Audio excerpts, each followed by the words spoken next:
Hello guys, welcome once again. In the last video, I have shown you how you can download and install CodeBlocks IDE to develop your C++ programs. And I have also shown you how to create your first C++ program. And you have seen that CodeBlocks has automatically generated this code for us. Okay. Now in this video, I will explain what this code does. So line by line, I will explain what is the meaning of each and every line of this code. So you will be able to understand what is what and why it is important to write this lines of code. So we will start with the first line. The first line starts with this hash include, and it includes this file. So this hash include in C++ is called a preprocessor directive, and what it does is it include the predefined header file.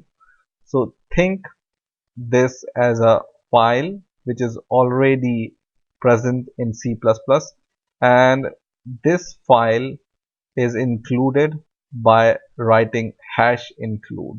And whenever you write or whenever you want to include some file, you include it in these greater than and less than sign like this.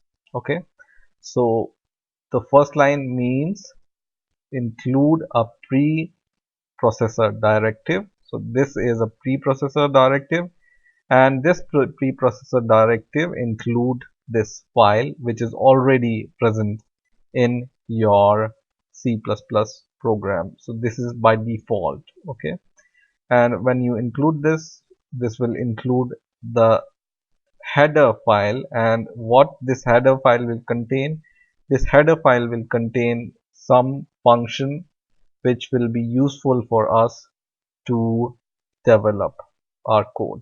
Okay, now we come to the next line. So this line using namespace standard says C++ that we are going to use the standard library to do our work. For example, this C out here belongs to the standard library. Okay, so what these two line means is, first line is to include the file. Okay, and this line says there is somewhere std class or std namespace in this file, and so include this namespace std from this file. Okay, and we are going to use some function from this namespace which are present in this file to perform our code. Okay, now in the next line, this int main function is declared. So every C++ program has one and only one main function, and this main function tells C++ that from here you need to start your program. Okay, so the main is the main entry point of the C++ program to execute. And if you see here, there is int written before this main function. So this int shows what kind of return it is expecting, right? So int main is a function, and every function start with this curly bracket and end with this closing curly bracket. Okay, so whenever you write a function, start with this curly bracket and close with this curly bracket. So C++ knows that this is a function, and C++ always start with a main function, right? And what this int mean, that it's expecting an integer to return. So you can see here we are returning 0, which is an integer, when our program is successfully compiled and run. Okay, so 0, it is a default value for success. So whenever you write 0 and your program reaches here, that means C++ knows that the execution of your program is successful, right? That's why we are returning 0. And for now, just take it as a convention that you need to return 0 at the very end of your main function. And because we are returning an integer here, this will be integer, right? And now we come to this line. So what this line does is, this line prints a string which is written after this greater than sign. Okay, so cout is present, or cout is a function or an object in this iostream file. And what is the function of the cout is to output whatever is written after this greater than sign. Okay, so this two greater than signs or symbol means, or this greater than symbol are called insertion operators. Okay, so this whatever you write after this in double quotes will be printed as an output on your terminal when you run your program. And once again you have this insertion operator, and then you have this ENDL. This ENDL means end line. So this code tells, and this is used with cout. So if you write cout, then only you can write ENDL. Okay, so this line will, or this code will tell your cout function that you need to change the line after you see this ENDL. Okay, so once again I will compile my code. I will go to build and I will click build, and my program is built successfully, right? And now I will run my program, and you can see hello world is written here.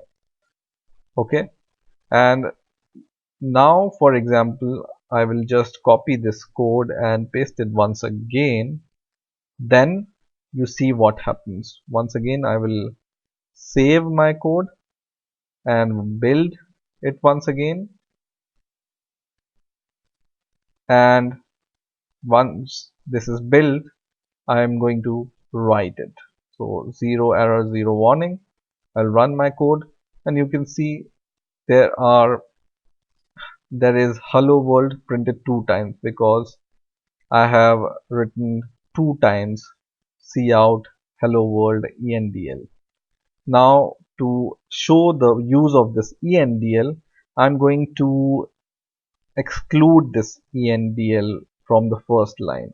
Okay, and in the second line I will leave it as it is. Once again I will save my code and build the code once again. 0 error, 0 warning. Run it, and now you see here without ENDL your line is not changed. So hello world is proceeded by second hello world. So that is the use of ENDL, end the line.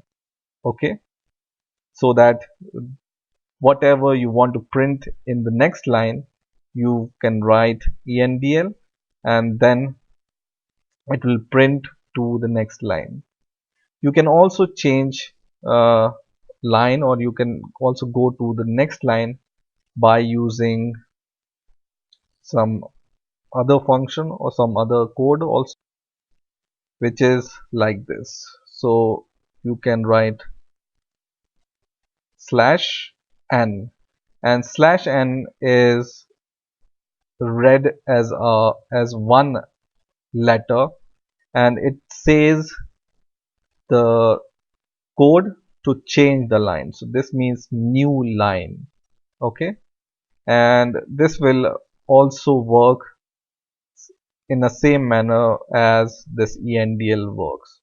So I will once again save it, and I will build my program once again. And first of all, I will close this running program, save, build, and when the build successful, run it, and you can see this slash n is also performing the same task as ENDL. Okay, and now this program is running. I want to show you some more basic things when you start your programming. One most important thing is the comments. So whenever you write your program, and generally when you write your program, you should write some comments so that other user can understand your program. So for example, at the top of this line include, which is a preprocessor, I will give two slashes which will tell our code that do not perform whatever I write from after these two backslashes. So whatever I write, I can write